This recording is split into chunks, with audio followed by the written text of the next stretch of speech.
There we are. Hi. Hi. Welcome everyone to Design Lab. We got a few people in the room. Let's see here. Yeah, quite a few. Let's see. Just for Tammy. So, welcome to Design Lab.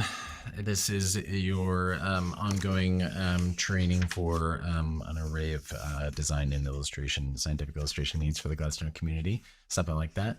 I am Giovanni Mackey, creative director here at Gladstone Institutes. And I'm Tammy Tolpa, science illustrator at Gladstone Institute. Still here. Yeah, we're still here.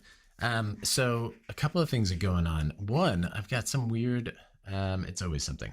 But I think it's between the update of Zoom and the update of Ecamm, and I can't manage everything.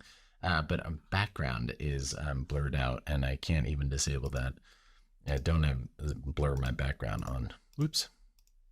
I'm going to try to fix this. Bear with me for a sec. All right. That didn't change anything. Awesome. Okay. Moving on. You look great. Okay. Thank you. I don't think you can see it, actually. I'm not sure if you can see it or if it's just in Zoom. Anything else that we normally say in that little round, or should we get on with the show? All questions are welcome. Yes. That's what we usually say. Yeah. Cool. Right in. Yeah.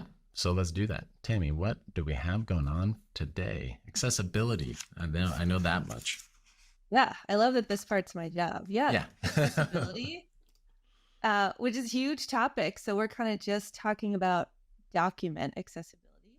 And we have our first ever guest expert, who is someone I met when I worked at the University of Washington, which we're now going to call UW because we're all part of the club now. And so let's go for it. Okay. Let's see if I can do this. Nice. Welcome, Gaby.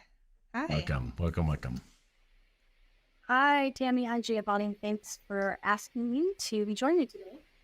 Yeah, thanks for being here. I'm gonna I'll just say a little bit about how I know you, and then we'll let you kind of impart all of your learning and information on us. So yeah, I met Gaby when I worked at the UW, and I learned a lot about accessibility in Word and PowerPoint from Gaby when I had my job there, and has really continued to be a resource and somebody that I thought of when we thought about having this special session for what is it called? World Accessibility Awareness Day.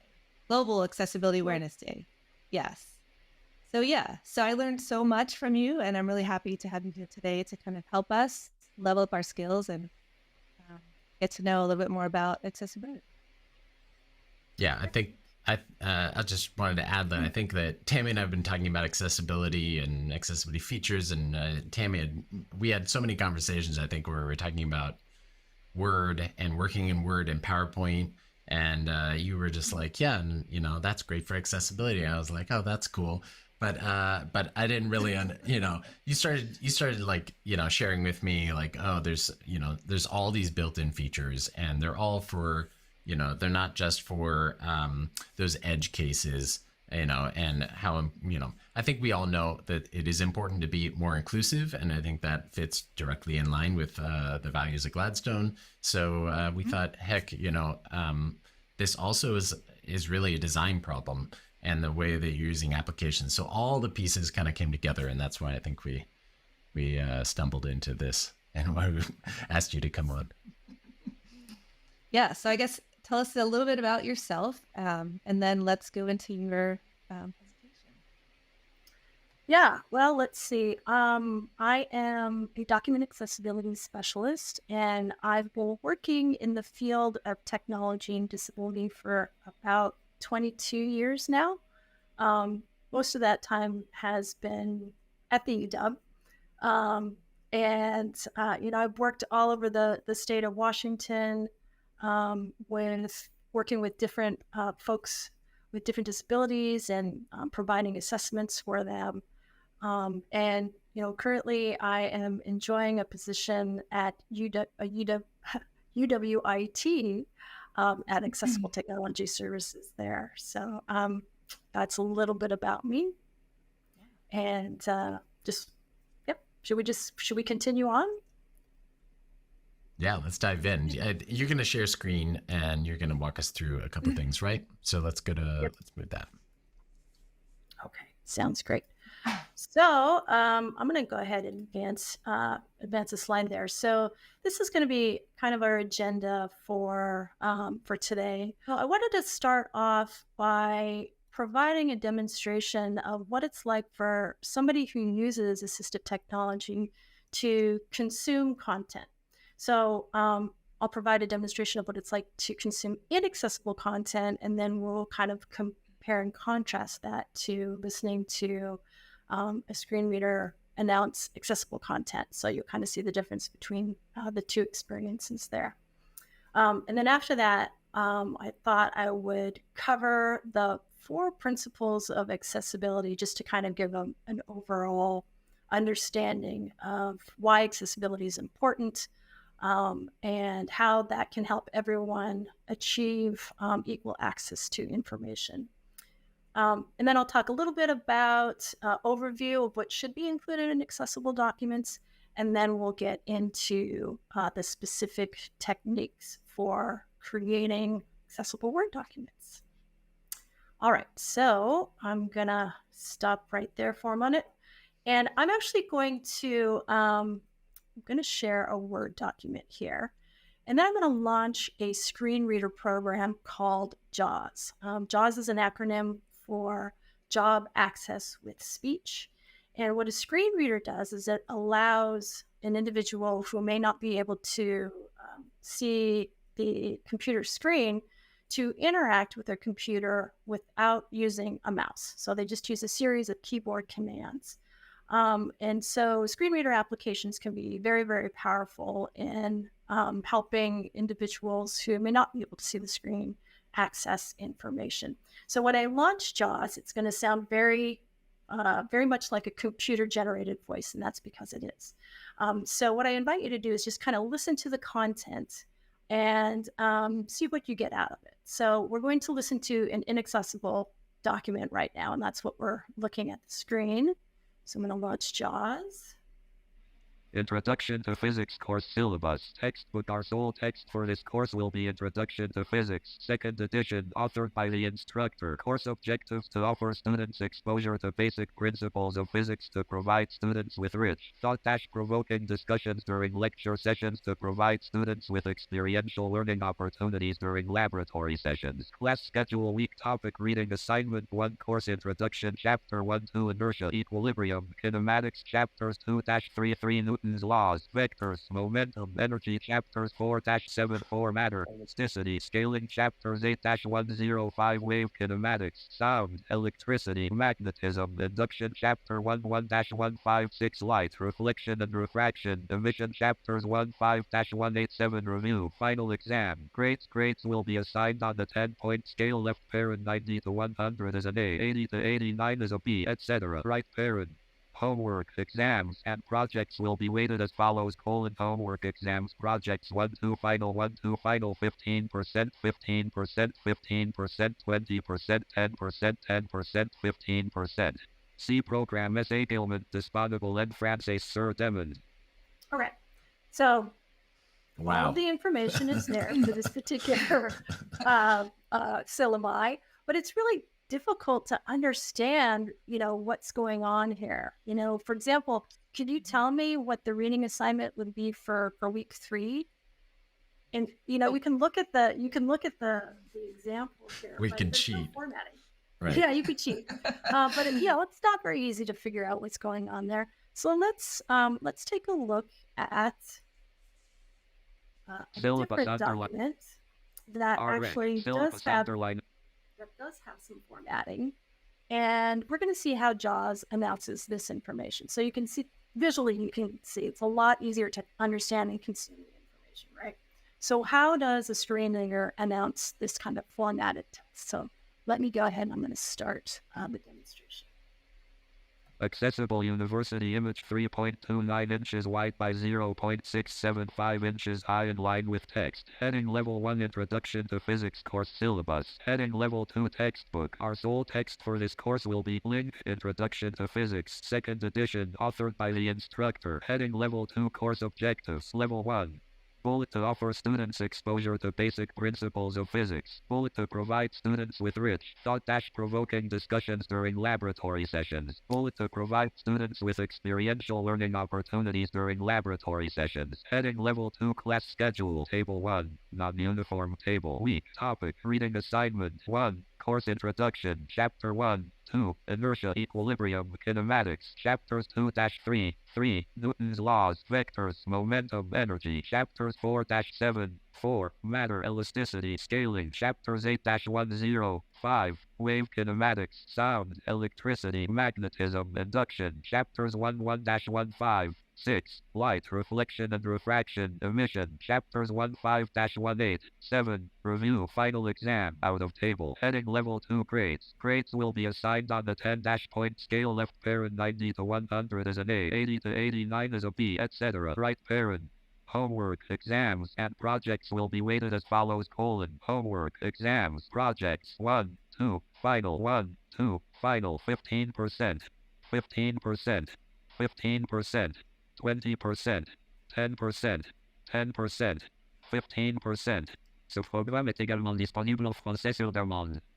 Okay. Cool. Hey, we got some French So at a the end. little bit different experience. So what did you guys notice about the two differences there? What kind of stood out to you about that? Well, I think both of them Yeah, go were ahead. really difficult to listen to, I have to say. But like I could see how if you needed this as something you relied on this on a regular basis, you'd probably be very accustomed to hearing that. In fact, we talked about this. I was just like that voice is like all I can think of is, you know, the classic use that is most common in sort of pop culture would have been, you know, Stephen Hawkins as like used that. And so that's the image that I had in my head, and that's the sort of like, you know, 1980s, circa 1980s kind of. But this is something that is very familiar, and that they're actually those that need it actually are really comfortable with.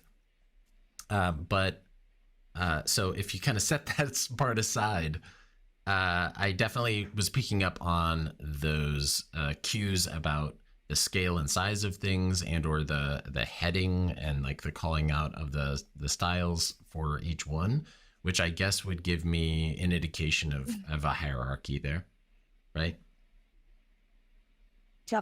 Exactly. So the thing about structuring your content in this way, you notice that the screen reader actually does provide that contextual information. So for the image, it actually told you the dimensions of the image, which may or may not be useful information. But things like heading level 1, you know, that's pretty important, or heading level 2. I don't know if you also noticed that sometimes it would, you know, if it encountered a table, it would say malformed table. So that could be really useful information to a screen reader user to know and understand that this table might not be, you know, it might not have an even number of rows and columns. And so as they're going through the information within the table data itself, they can draw what that table looks like in their mind's eye, and you can relate the information more easily that way. It also announces things like, you know, the number of bullets in a list. So that's also really helpful. So provides a lot of structure. And so that's really important for somebody who uses assistive technology to really kind of understand the structure of the document. You know, as sighted users, we don't automatically just pick something up and start reading it. You know, we look it over. We might flip through the pages, you know, look to see how the document itself is laid out, and, you know, become a little bit more familiar with it, discover the document before we start jumping in and start reading it. So the same thing is true for assistive technology users. They're going to discover the elements within the document first before they jump right in and start listening to it. Yeah, makes total sense. Could you actually zoom in just for a little bit, and just even if it's just for this tail end of it, we got a comment from Emma here that that to maximize just so that way we can see, because some of it is coming across a little blurry or less defined. Yeah. A little bit better. Yeah, probably. It's clear on my screen, but it's also basically my camera. So,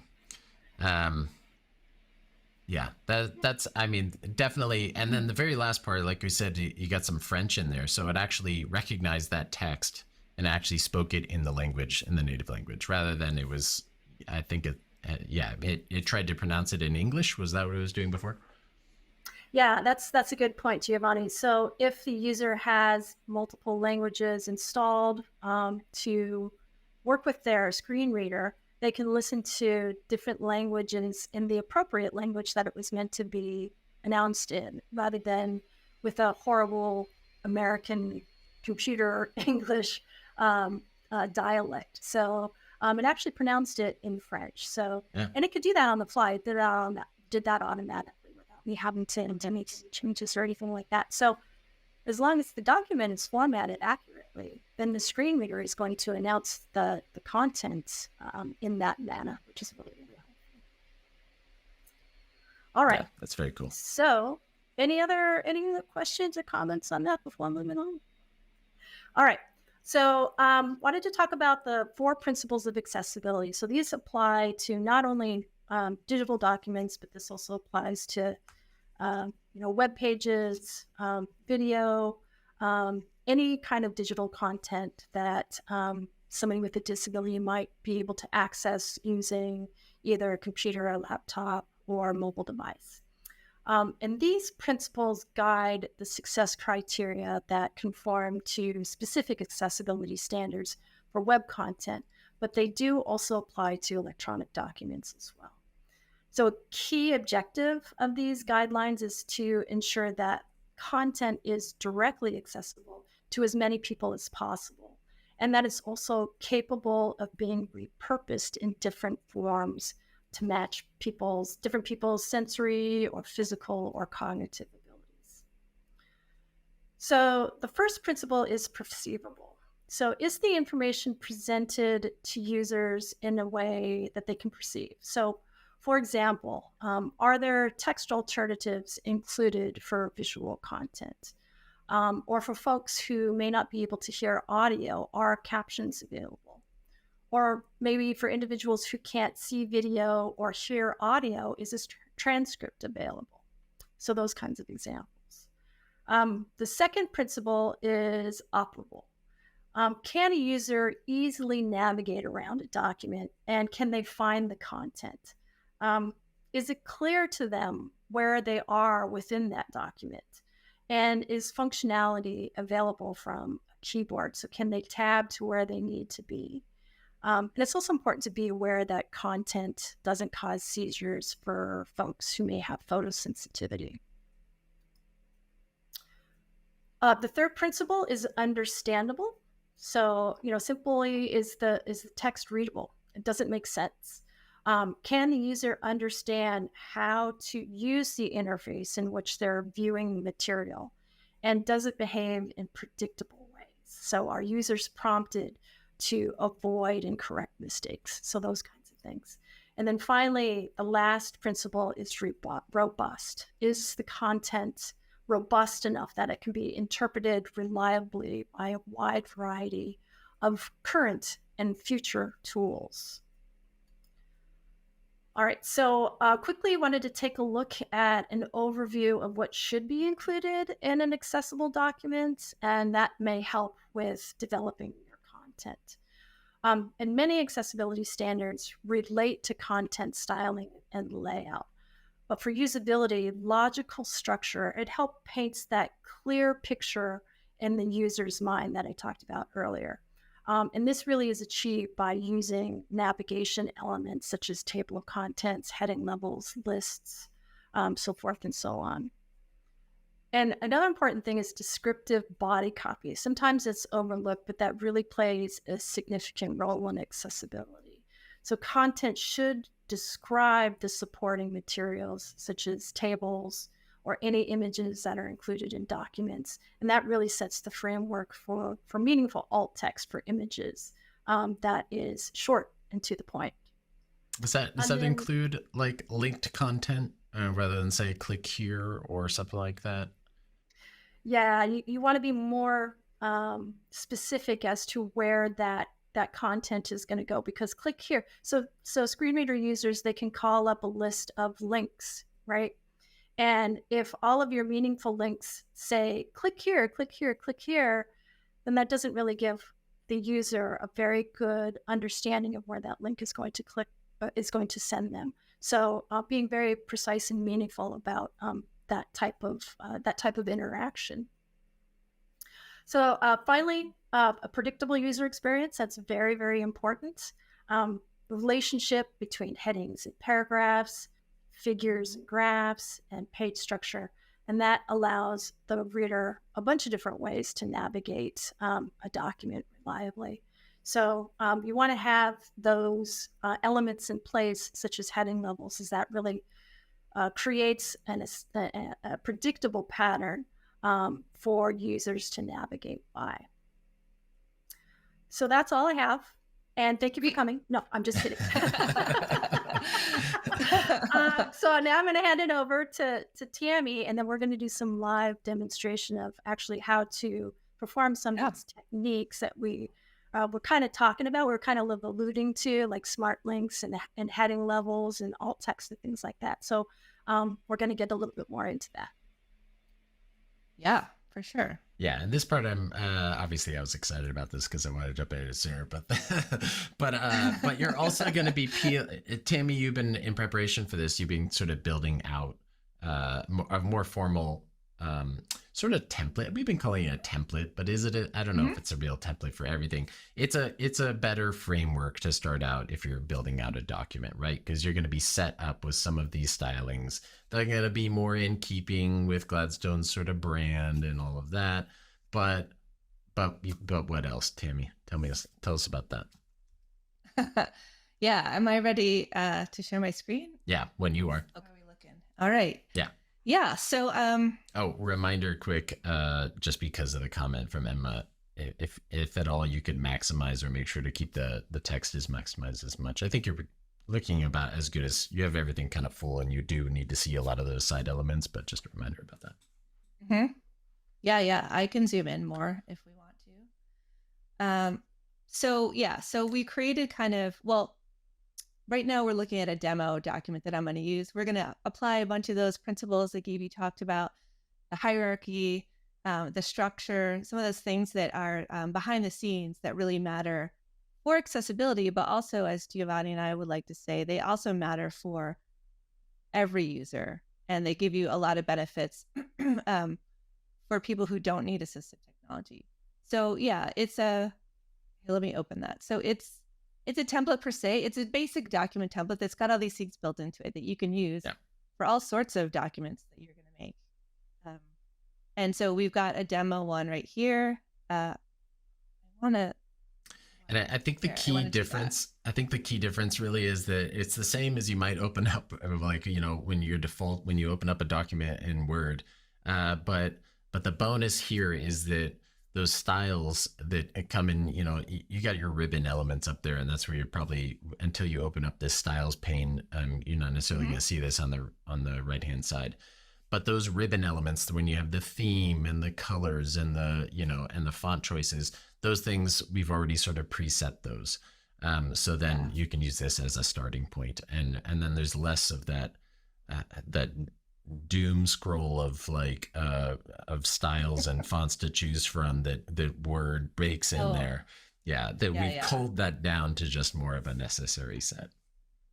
Yeah, so that's really nice that you guys you create these templates for your constituents to have, which is really nice. So all of that stuff is kind of baked in, and all you have to do is just kind of plug it in there. Yeah, so start using it.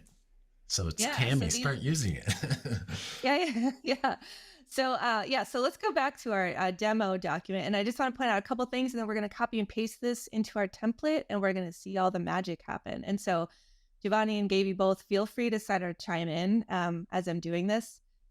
A couple things I wanted to show is when I work in Word and when I'm thinking about design in general and then accessibility, I like to have these two things open, the accessibility checker and the styles pane. If you want to know how to get to them, I just have them preloaded. But if you go to review up here and then check accessibility, that's what opened this one here. And then if you're on the home tab and you open up styles pane, then that's how you get those two. So I like to have those two over here to toggle between. One thing I'm going to show is that I see some accessibility errors in this document. So I performed an accessibility check. This is our sort of unformatted, basically someone just went in and started typing kind of format. And so I see that we've got some image errors. You can actually use this to pop right over to those places. So we've got some images that are missing that alt text that Gaby described. We've got some images that were placed into a text box that's not placed in the document properly. And then we have no headings. And so, Gaby, dare I ask the difference between errors and tips here? And I would think headings would be like a big one, right? Yeah, that's a really good question. So errors are going to be actual barriers to accessibility. So in this case, we've got some missing object description, which means we don't have any alt text. So that means that users are not going to get any information about that image, right? So that is a definite barrier. A tip, so there are actually three things. There are errors, warnings, and tips. So you don't have any warnings. Warnings would be potential barriers to accessibility. So, you know, I find it interesting that there are no headings in this document. That's a tip. My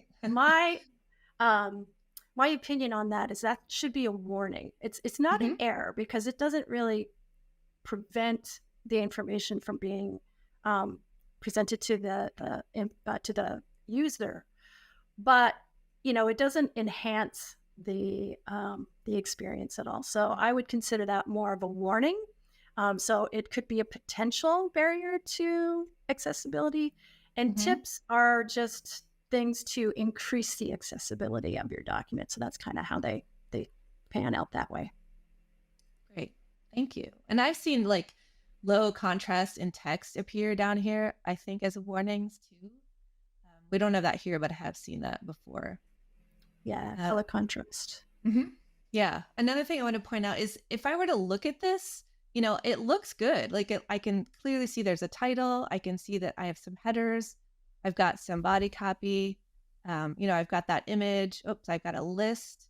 But if I were to select the text, I can see that somebody used these, what I heard you say once, Katie, like decorative styling, right?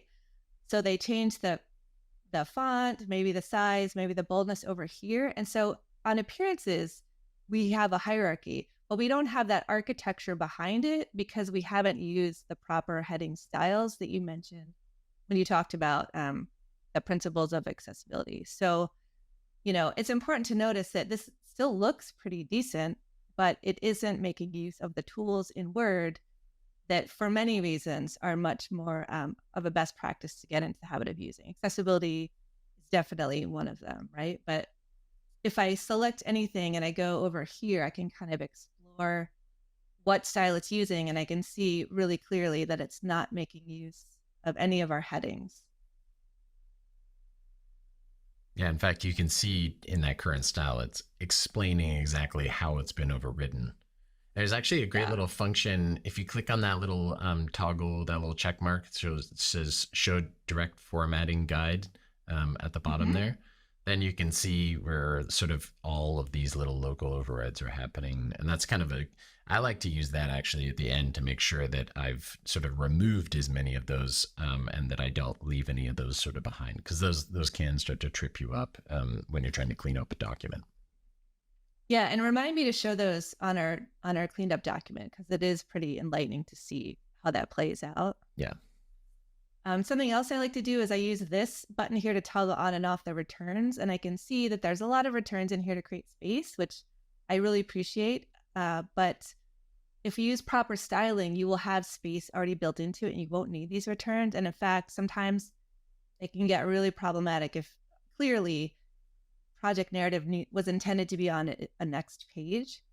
So there's a better way to do it to put all these returns in there. So that's another thing I sort of try to turn it on and off when I'm looking at a document. And we'll go through the ways to get page breaks and things like that without all those returns. So, Tammy, did you Yeah. know that screen readers will actually announce those page breaks if there's a bunch of them in a row? It will just announce break, break, break, break, break, and that Yeah. can be really annoying. So, yeah. Yeah. I did note that. I do remember hearing that, I think, when you first gave a presentation. So that stuck with me. Plus, it's not a great practice to do, right? What else do we want to do? Is there anything else we want to look at in this document before we kind of magically give it its makeover? No, I got nothing. Let's see it. All right. So I'm going to do Command A to select all, Command C to copy, and then I'm just going to go flip over to our template, and I'm going to just delete everything because it matters less what was on the page and matters more, well, what our styles are over here. And so I'm going to do Shift Option Command V, or you could do paste. Let me get back to the top. Paste and match formatting if you can't remember all of that. And so now I've pasted the content from document 1 into the template. And you can already see a couple of things have changed, right? It's using the what we set over here for normal, which is Helvetica. So it already looks different. But if we had headings in our previous document, pasted them in here, it would adopt the heading structure in this file. But as you can remember, we didn't have headings in that previous document. So now we're going to go through and assign those headings here. But note to your future self, right? If you set up these headings properly and you paste into different documents or different templates, those will be retained. And you can go and then, tweak them additionally if you need to. So, for example, if I go over to this accessibility tab, I still have those same errors, right? Because I haven't gone through and fixed the image missing its descriptive text or the headers that are missing. So we will see these errors slowly disappear as I go through and clean this up.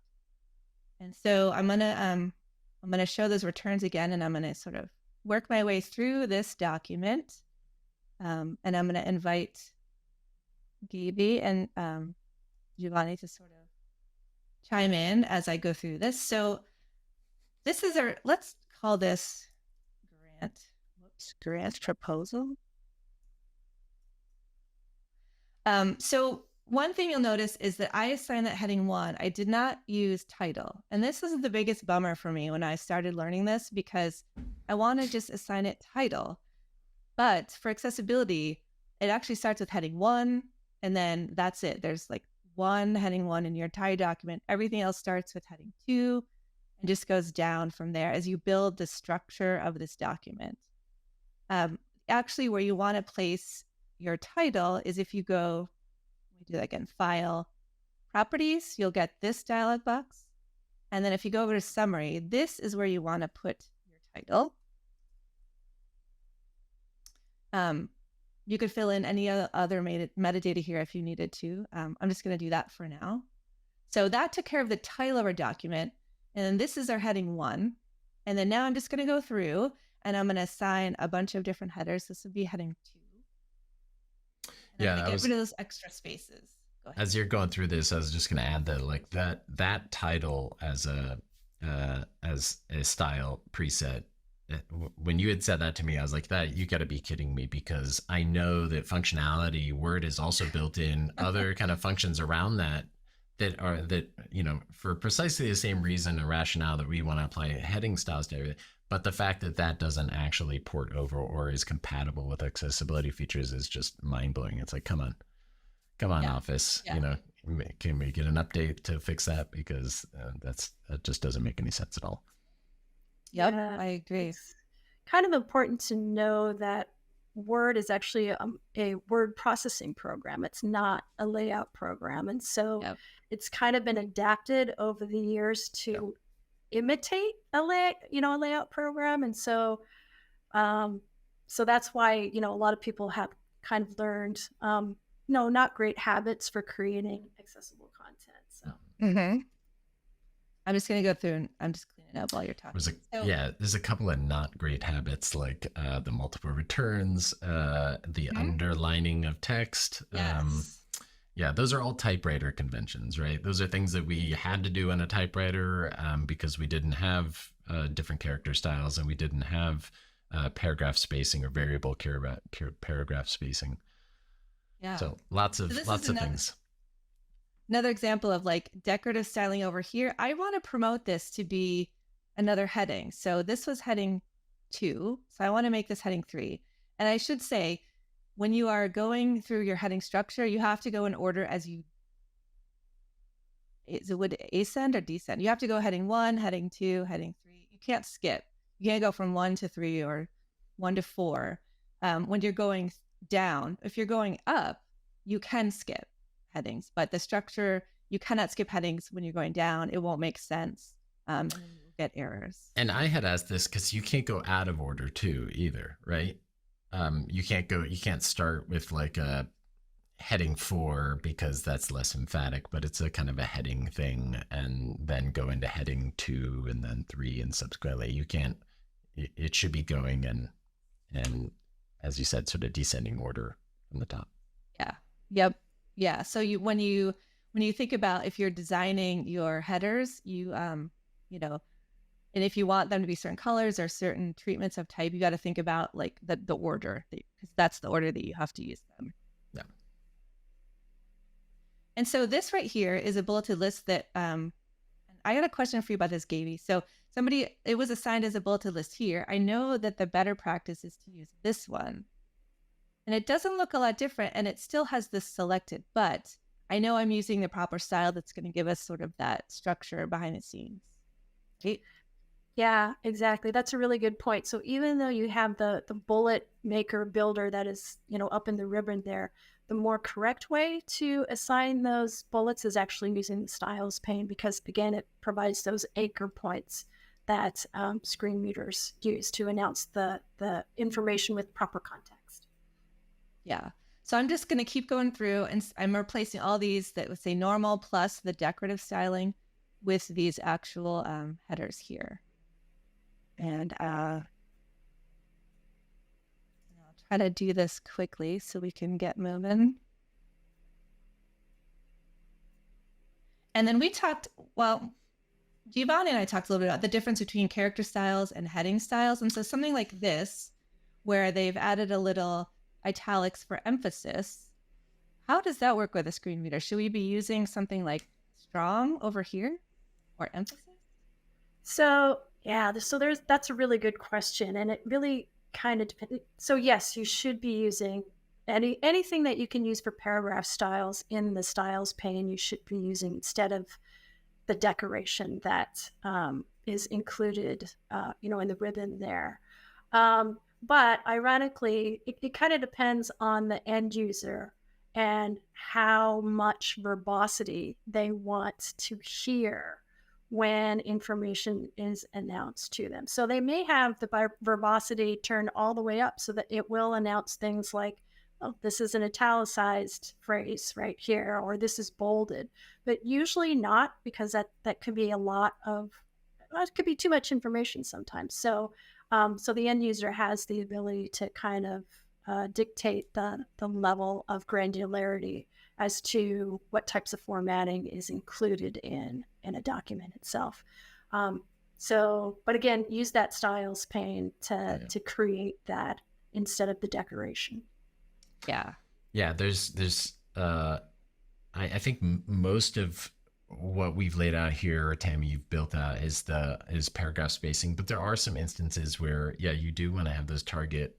And the difference is, we were not going to get into the differences between the two character and paragraph styles. And then there's also linked paragraph and character styles if you're really getting into the nitty gritty with Word. But they can be, they're very important in the way that they function, and but they both are governing slightly different things, and but the key element is still there. If you want to make changes across your entire document, you can just manage them all from one space. So understanding how both of those work, which I think we're gonna dive into. We're gonna dive into the details of that at a later time when we actually are going through some more specifics around these templates. So if back in my accessibility pane, I see that I've got rid of that tip that I needed headers, but I still have these 2 errors with my image. So I'm going to go through and correct those. So basically, yes. These images are blurred out. I've been trying to troubleshoot because I think Zoom updated and there's been some blurring, and it's happening through Zoom because you, Gaby, and Tammy are not experiencing the blurriness. These images are blurred because they're just they are just a demo or dummy kind of images that are in there. So I could have redacted them, I guess. Yes. Now that I think about it. Right. Yeah. So yes, thank you for explaining that. So it's pretty common, I think, for people to use a text box, right? Because then they can combine their image and their caption. They can do cool stuff like this. But this is actually not a great way to put your images in for accessibility. They really should be what we're calling in line with text, which if I go to the layout tab, I can go over here and I can see that this is set for the text to run around the image. And I think that is a structure that is right, Gaby, unfamiliar to a screen reader or just doesn't work. We want everything to be in line, right? Yeah. So what's happening with that is if an image is not in line with text, then it's just kind of floating out there in the margins. And a screen reader is going to have a really hard time to determine when that information should be announced. And so it may announce it in the wrong order that it should appear or that it should be announced with the surrounding content, or it may not announce it at all. So that's why things have to be in line, because screen readers like to announce things in a linear format. So that's probably what might be happening with that information. Yeah. So as you can see, I redesigned this figure to take the full width of the document. And now I am using the inline style. So hopefully that's going to get rid of that error. I pasted the caption below it. And we do have a caption style, which I accessed over here. And Gaby, I was going to ask you, is that important versus just using normal? Yeah, it is important. You do want to choose the correct style because what happens is, sometimes people want to export their Word documents as a PDF, for example. And so those styles need to be mapped accurately from a Word document to a PDF document. And each style kind of corresponds with an HTML tag, if you're familiar with that. And PDF is essentially, it's essentially HTML in a portable document format. So it maintains all of that structure and will announce the content with the proper context. So that's why it's really important to use those styles so that it maps accurately. And that's part of the robustness of accessibility, right? It's going to be consistent from Word and PDF because those roles are mapped accurately from one file format to the next. And so I've just replicated that for figure 2. Figure 2 already went the whole width, but I just took it out of that floating text box, pasted its caption in here, and then I'm using the caption style. But to mimic what the previous author had done, I'm just going to use the strong for the figure number and that first sentence. That seems to be important. Is there no way to, sorry, can I ask a question? Absolutely. Is there no way to do just like a 1-column figure? A 1-column figure, like set it, you mean to add a table in there, or do you mean? Well, because often for grants, for example, we're always tight on space. And so we want to make the figures as small as we can. And so often I don't have a figure that will go all the way across the page. It'll only go part way across the page. And then I want the figure legend underneath it. Yeah. So is there an accessible way to achieve that?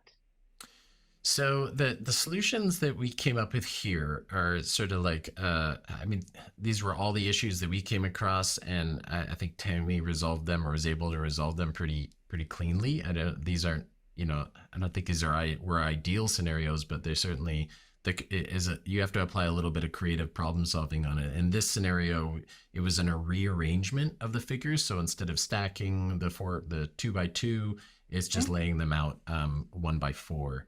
And so if you don't have that option, then unfortunately, I think the answer is that you're going to have some white space adjacent. Either you're centering that content and you have it on the left and right, or you're going to have to decide on one or the other. But to really, Okay. you know, So for a grant, that we really couldn't do that because we can't waste any space in a grant application. yeah, I have one thought. I think you could do a section break and then do 2 columns. And you might yeah. be able to do it that way. That is a great way. Yeah, that is a pro feature if you're starting to use section breaks, because you can really unlock a lot of capabilities, and one of those is to break out columns into areas of your Word. Yeah. Okay. And section breaks like that, they do flow. The screen reader will actually follow that section break flow accurately. So that is a good solution for that. Yeah. Yep. Okay. Yep. Thanks. Yeah. Yeah. Great. As we were talking, I just went ahead and I added the alt text that Gaby mentioned to these 2 images. So I did control or right click on the image to view alt text. That opened up this panel. And then this is where you want to write a meaningful description about the visuals of this image, but that are meaningful. So you might describe this one as a heat map that's showing something. You know, it's not the same as the caption, right? It's definitely more visual description of the image. And there's a whole art to writing alt text. And so for here, I just put the picture description to clear that error. But, you know, you would want to write something really meaningful about the information this needs to convey. And I did the same for this. And now I'm hoping, fingers crossed, that when I go over here, so we've cleared all of those errors in our document. I need the clapping sound effect if you have it. Well, yeah, maybe. Yeah, I'm not on that. How about that? Good job. Yes. So so we've cleared a lot of our errors. Let's just see if we have an opportunity to show one of those page breaks, because we talked about that. Yeah. And then maybe we could demo a link too, because we kind of didn't show that. So let's say you want this to go, all right, this had its own page. I remember that. So instead of those returns, we're just going to do insert break, page break. Maybe some people already know how to use this. And then I want to do the same here. My cursor. You'd be surprised how many documents you come across that people are not using that, and you're wondering, does anybody know how to use this? But yeah, they're so handy. So when I toggle this on, I no longer see all those returns to get to the next page. I just have this page break. And so, as I said, that's a better way than using the returns to get some space. And so here's our document. So let's see, at this point, we've cleared all of our accessibility errors, feeling super good about it. I like how this looks visually. I feel like it's, we have a clear hierarchy to the reader. We also have that hierarchy that's behind the scenes as well. So if somebody with assistive technology needs to use this or needs to read this, we've got everything in there, set that up for success. We could paste another document in here, and it would use all of the headings that we've set up. If we wanted to edit these headings, if I decided heading 3 should be a different color, I can change that over here, and then it would update globally in the entire document. So these are all really good reasons to use these features. Right? And there's also, like, when you're pasting from other documents, you could get them from all different sources. Some people who are using these features correctly, some that are using them incorrectly. You got to be careful when you're pasting content in there about if you are pasting with styles or you're stripping that out. I'd say there's a lot of, there's sort of drawbacks and benefits, but that's where you have to be careful about, when you're sharing documentation or you're collating a bunch of different sources into one. But that's, pasting.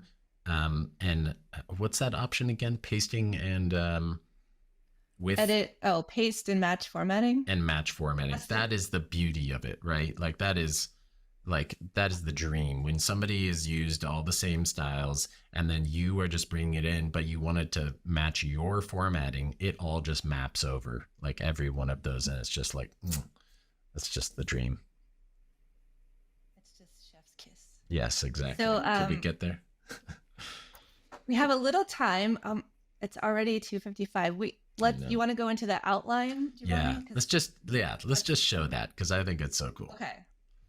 Which is in and where is it on layout? I think so. Allow me to show one more thing. I'm sorry. I just want to show real quickly. In our other document, we had the justified text. Did I say that right? Oh yeah, fully justified. Fully justified text. Yeah. Yeah. Or I always learned it as force justified. So people really like to do this. It gives you those clean edges on both sides, but it's actually harder on your reader. It has the potential to make some really weird spacing in here. So if we go back to our document we made, the template, our normal paragraph styles has this, what we call a rag on the right. And it might not look as pretty to someone, but it actually is much easier for our eyes and our brains. It's easier on the reader. So that's another thing that changed automatically when we bumped all the content into this template. I think there's a misnomer around that too, because we see that so often in the scientific community that there is this proclivity to like use that full justified. But I think it is kind of going back to what Bethany had said about saving space or making sure we're using it doesn't actually, I mean, if you look back and forth, there's other ways to actually adjust the typography to be able to improve that. And actually there are ways of actually making that full justified one look good too, but you do have to put work in. Otherwise, it tends to get these distracting, and it actually slows down the reader and disrupts the flow of reading in the process. So anyway, text justification used to be required NIH grants. I think that's why you see it so often. Oh. Wow. I think it's not required anymore, but I think that's why especially from scientists, you're going to see it so often. It's just how they form. That's good. Thank you. That's good info to know. Wow. That's all right, amazing. real quickly, so if we go over to outline, so we are in our revised document that's in our template. If we go over to outline. And you're in the view menu, right? And the view ribbon under outline, right? Yeah, let's go to view. Yes, view outline. Yeah. And I wasn't familiar with this, but over here, you can sort of specify the number of levels of headings you want to see. So in other words, we've decided we want to see all the way through level 3. And so this is a place where you can get an outline center view of your document. And Giovanni had some really good tips and thoughts about what you can do here, and know that without those headings, let's go really quickly to our other one. If we go to view outline, we have nothing here because we weren't using any of those heading levels. But in our improved view, we have this. Yeah, and I think one of the benefits here is that, if you see this, and this is, for all intents and purposes, it is an outline of your document. So you can see at a very high level about what the hierarchy, where the sections are, what are the subsections. And then from this, you can actually see and identify things that like, oh, I actually need to promote, one element into, up the hierarchy. And you can simply at this view, highlight that section and then promote it up. I don't see that little widget now for the, can you hit that little plus mark? I don't even, it's funny because this view looks a little bit different than the last one. Do you know what I'm talking about, Tammy? I do. Yeah. What happened to that little guy? Oh, is it, gosh, I don't know. Is it not print layout? Oh, there it is. There it is. Outlining. Oh, that's funny. Okay. Yeah. So from this one, then you can promote that up. And then it immediately will grab that style and then be promoted in this outline. And if you're looking at this and you're thinking, oh, this kind of looks like a table of contents. Yes, that actually, you can create a table of contents basically now because you've built out all those styles. So It'll grab the same thing, but it can apply page numbers, all the things. Yeah. So if I hadn't applied the correct headings in my document, I could go look here and I could have seen, oh, this should have actually been a heading 2 or something. And it doesn't, it's got all the rest of your document sort of hidden so that you can just look at it from this perspective. If I close that, I'm just back, I'm back to my document here. Yeah. Well, we're at the 3 o'clock hour already, Tammy. What else did we want to get to, but we didn't get a chance to? We can export it as a PDF, right? Yeah. Let's do that really quickly. Okay. Why don't you do the background? Is there, if anybody else has any, quick questions or anything that they want to throw in, we're happy to answer that if they have time to stick around. Otherwise, we'll see real quick how a lot of this sort of features can translate over and get picked up in a PDF. Yeah, so I just do file save as PDF. I don't use any of the widgets that might appear up here. That's just my approach. And then I make sure I have best for electronic distribution and accessibility. Click OK, and then I'm going to get a PDF out of this. And then I'm going to see if I can open it. Any questions? Let me just see. Love it. This one. Here we go. And so here's our PDF made from our Word file. A couple things to show here. I know we were going to show some of the tags. I'm not sure if we have time, but all of those headers have become clickable bookmarks, navigation opportunities in our file. So another reason to sort of use that when you're creating Word documents. Nice. Yeah. Good job. Anything else we want to show here? Any other questions? Oh, I had a question actually. You gave me so we had created some of that metadata or some of that information in the properties pane of the file. Where does that get? Where does that show up when it's a PDF? Yeah, so it should show up in the same properties. So if you're in Acrobat and you go to File Properties, then it should. Acrobat changes all the time, right? It does, yeah. It updates all the time. Might be in the Acrobat menu properties. Okay, so it's going to basically port over the same kind of contents, and it's going to be accessible through there. Yeah. Yep, exactly. Yep. So it'll have any keywords that you've entered in, author, the title is there. All of that information gets ported in, which is really nice. So that's part of that robustness that we were talking about, that it works on a bunch of different file formats and different situations for a lot of different users. So one other so as like rapid fire, because I remember we had one other question that I thought was really great. A couple questions. Did you can renaming styles, did we talk about that already? Where so we have heading 1, heading 2, heading 3. But what if that's just like really not intuitive for us? One idea was like, oh, what if, you're say writing out a grant application and, you're going to run through all of your aims on this. So, could you relabel that, you're always going to have heading 2 be your aims subject or section. Can you rename those guys? Yeah, you absolutely can rename them. But that heading 2 moniker is still going to be there, which is kind of nice.